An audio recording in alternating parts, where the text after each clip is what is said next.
Welcome to Connecting with God from Thoughts in Solitude by the Reverend Thomas Merton, vegetarian, part 2 of 2 on Words of Wisdom.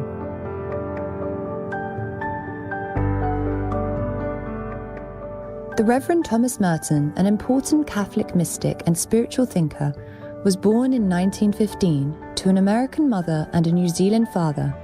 The many life situations he encountered in his youth led him to explore religion and spirituality, and eventually to devote his life to God by becoming a monk, and later a deacon, at the Abbey of Gethsemane, a part of the Order of Trappists in Kentucky, USA. He also enjoyed living alone in a hermitage in the monastery's wilderness area. During his monastic life, Thomas Merton developed his writing talent by translating religious texts and writing biographies. He also penned poetry, as well as books and articles on topics ranging from spirituality to social justice and peace. One of Merton's most famous statements was, "For me to be a saint means to be myself. Therefore, the problem of sanctity and salvation is in fact the problem of finding out who I am and of discovering my true self." He also said, "We are living in a world that is absolutely transparent, and God is shining through it all the time." This is not just a nice story or a fable, it is true. Believing in the equality of all religions, Thomas Merton became deeply interested in Eastern traditions in the later years of his life. He also held lively discourses with His Holiness the 14th Dalai Lama. Today, the life and works of the wise Reverend are still studied at the Thomas Merton Center in Kentucky, USA, and the International Thomas Merton Society.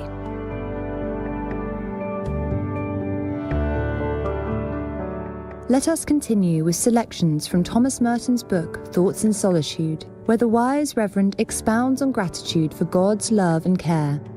Part 2, The Love of Solitude, Chapter 12. The solitary, being a man of prayer, will come to know God by knowing that his prayer is always answered. From there, he can go on, if God wills, to contemplation. Gratitude is therefore the heart of the solitary life, as it is the heart of the Christian life.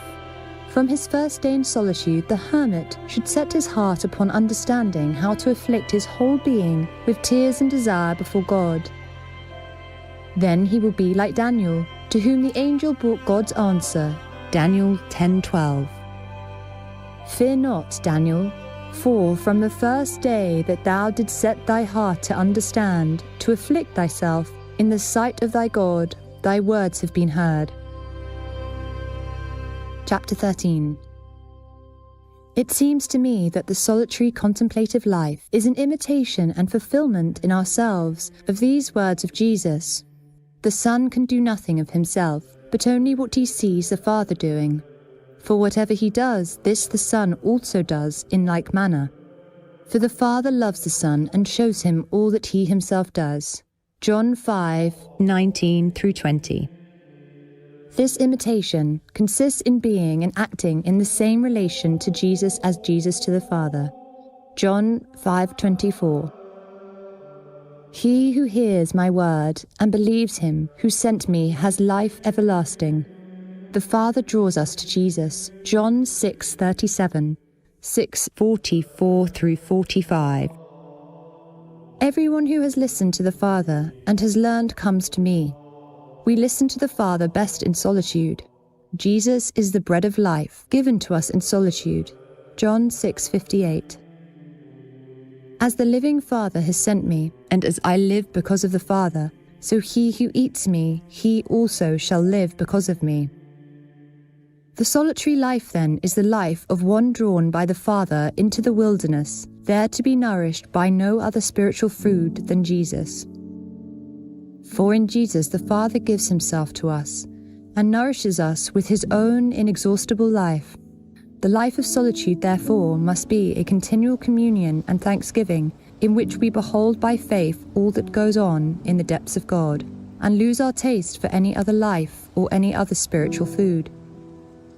Also, it seems to me that the solitary life fulfills the above text by the psalmist.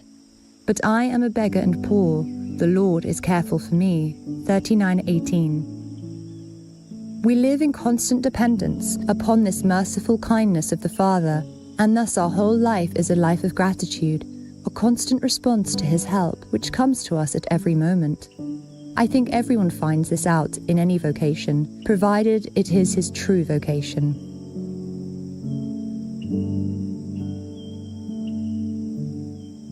The solitary life is a life in which we cast our care upon the Lord and delight only in the help that comes from him.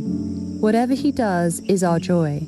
We reproduce his goodness in us by our gratitude, or our gratitude is the reflection of his mercy. It is what makes us like him. The truly solitary life has a completely different character from the pastoral solitude, which can be enjoyed from time to time in the intervals allowed by social living. When we receive our solitude by intervals, we taste its value by contrast with another value. When we really live alone, there is no contrast. I must not go into solitude to immobilize my life, to reduce all things to a frozen concentration upon some inner experience. When solitude alternates with common living, it can take on this character of a halt, of a moment of stillness, an interval of concentration. Where solitude is not an interval but a continuous whole, we may well renounce altogether the sense of concentration and the feeling of spiritual stillness. Our whole life may flow out to meet the being and the silence of the days in which we are immersed, and we can work out our salvation by quiet, continued action. It is even possible that in solitude I shall return to my beginning and rediscover the value and perfection of simple vocal prayer, and take greater joy in this than in contemplation. The solitary must be a man who has the courage to do the thing he most wants in the world to do, to live in solitude. It requires heroic humility and heroic hope, the hope that God will protect him against himself, that God loves him so much that he will accept such a choice as if it were his own. Such hope is a sign that the choice of solitude is God's choice, that the desire for solitude is possibly a divine vocation, that it implies the grace to please God by making our own decisions in the uncertainty of an everlasting silence that never approves or disapproves a single choice we make. I should be able to return to solitude each time, as to the place I have never described to anybody, as the place which I have never brought anyone to see, as the place whose silence has mothered an interior life known to no one but God alone.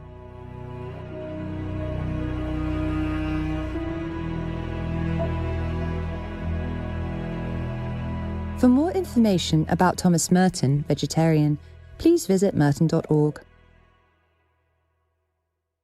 Vegan, 'cause a flesh and blood-filled mouth reminds people of demons. Generous viewers, it was a pleasure that you could join us today for Words of Wisdom.